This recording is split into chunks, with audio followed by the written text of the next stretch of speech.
Bismillahirrahmanirrahim. Ramadan adalah bulan pendidikan, kasih sayang, rahmat Allah Subhanahu wa taala. Barang siapa yang ingin punya generasi anak cucu keturunan yang soleh-solehah hafiz Quran, maka inilah bulan yang tepat. Minimal ada 3 poin besar yang harus kita pahami pendidikan Rasulullah SAW kepada para sahabatnya. Yang pertama adalah ilmu dan juga tauladan. Yang kedua, berkurikulum Al-Quran dan As-Sunnah. Yang ketiga adalah kesederhanaan. Maka kita harus memastikan bahwa tempat belajar anak kita adalah tempat di mana para gurunya paham 3 konsep ini agar anak kita bisa terbantu untuk melahirkan generasi terbaik, insya Allah. Dan bagi Bapak Ibu kaum muslimin dimanapun berada yang ingin zakat, infak, sedekah, wakaf, alhamdulillah pesantren Ihsan Al Hijaz menerima dan menyalurkan zakat, infak, sedekah, wakaf untuk para santri penghafal Al-Quran dan juga warga sekitar pondok pesantren. Semoga Allah Subhanahu wa taala mengumpulkan kita bersama Rasulullah SAW di surga Firdausnya dengan sedekah yang kita berikan kepada penghafal Al-Quran.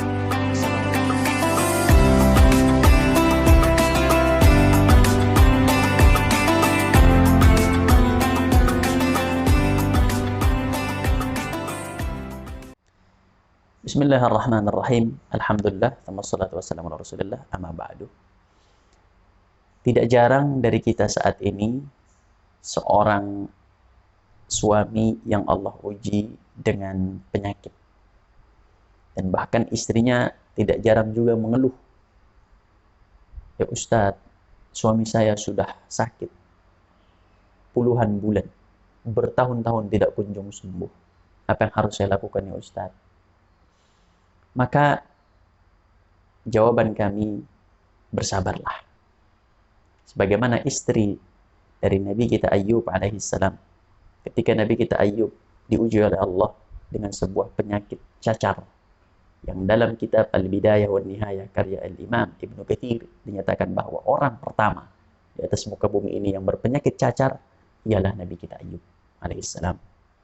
Di mana dari penyakit ini akhirnya keluarga ini yang tadinya keluarga berkecukupan, punya harta benda, punya anak luar biasa, keluarga terpandang, akhirnya dihinakan dan diasingkan, tidak boleh tinggal di tempat tersebut. Sang istri, dari istri yang berkecukupan, tiba-tiba harus mengalami sebuah kenyataan, ia pindah dari ekonomi tinggi menjadi ekonomi rendah. Bahkan dalam sejarah pun, dalam kitab yang sama pun disampaikan, beliau istri Nabi kita Ayyub alaihissalam beralih profesi. Akhirnya beliau bekerja di sebuah rumah sebagai seorang pembantu. Suami di rumah sakit, ia sabar.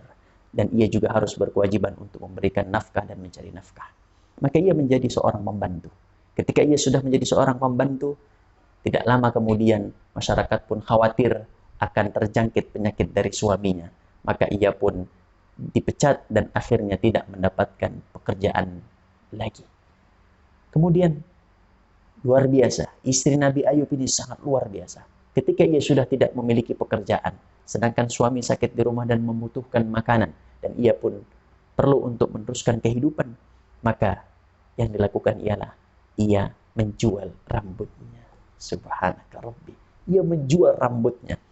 Diambillah rambutnya panjang ketika itu, dipotonglah rambutnya, kemudian dijual kepada keluarga terpandang.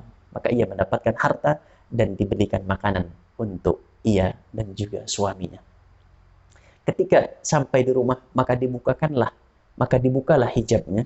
Kemudian sang suami pun mengatakan, "Mengapa engkau potong rambutmu?" Maka sang istri pun menjawab, "Karena saya tidak memiliki cara lain untuk mendapatkan harta." Kemudian hari berikutnya, maka ia pun melakukan hal yang sama. Ia jual rambutnya kepada orang terpandang untuk mendapatkan harta, dan ia beli makanan untuk meneruskan kehidupan bersama suaminya. Ketika sampai di rumah dan dibuka hijabnya, subhanallah, ternyata rambut sang istri sudah tidak ada. La ilaha illallah. Istri yang tidak tergantikan. Istri yang betul-betul sabar luar biasa. Kemudian ketika Nabi Ayyub pun mengetahui hal demikian, barulah ia mengangkat tangan, memohon rahmat Allah. Memohon rahmat Allah. Ya Rabbi, Inni massani ad-durru wa anta arhamar rahimin. Ya Allah, saya terkena sebuah penyakit ya Allah. Dan istri saya ya Allah sudah menjual rambutnya ya Allah. Wa anta arhamar rahimin. Dan engkau maha penyayang dari semua yang memiliki sifat kasih sayang.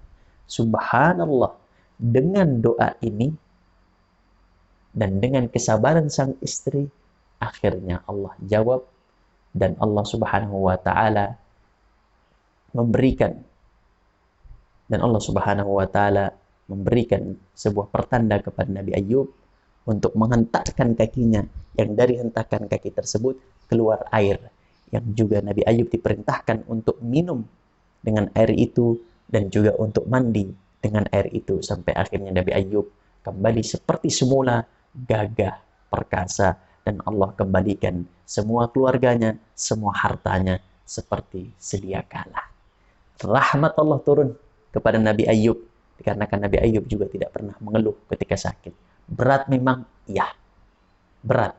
Namun itulah Nabi Ayub yang harus kita contoh, tidak pernah mengeluh dan selalu berzikir kepada Allah Subhanahu wa taala, memohon rahmat Allah yang juga diperkuat dan disempurnakan dengan seorang istri yang sabar dalam menanti sampai akhirnya Allah kembalikan keluarga mereka seperti sedia kala. Subhanallah. Semoga Allah Subhanahu wa taala mengizinkan kita, menguatkan kita untuk bisa mencontoh orang-orang saleh dan membangun keluarga sehingga keluarlah generasi terbaik pada rumah tangga kita. Aku qouli hadza wa astaghfirullah. Wassalamualaikum warahmatullahi wabarakatuh.